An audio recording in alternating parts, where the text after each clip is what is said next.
সেই দাবি পূরণ করতে সরকারকে বাধ্য করা, আর যতক্ষণ সেই দাবি পূরণ না হচ্ছে সেই আন্দোলনের জন্য পথে ঘাটে মিটিংয়ে মিছিলে লেগে থাকা। আর আপনি বিকেলবেলায় আসলেন, একেবারে সেজে গুজে একটা মিটিং করে চলে গেলেন, সন্ধ্যাবেলায় রাত্রিবেলায় টিভিতে বিভিন্ন ডিবেটে অংশগ্রহণ করলেন, এর নাম আন্দোলন? আপনি একটা কর্মসূচি পালন করলেন, একটা জায়গায় গেলেন, একেবারে সুন্দরভাবে এসি গাড়িতে চড়ে গেলেন। এইভাবে হয় না, রাজ্যের পরিবর্তন এইভাবে আসবে না।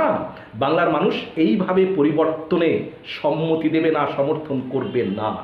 আপনি লাগাতার কোন আন্দোলনটা করেছেন বিরোধীরা বলুন তো?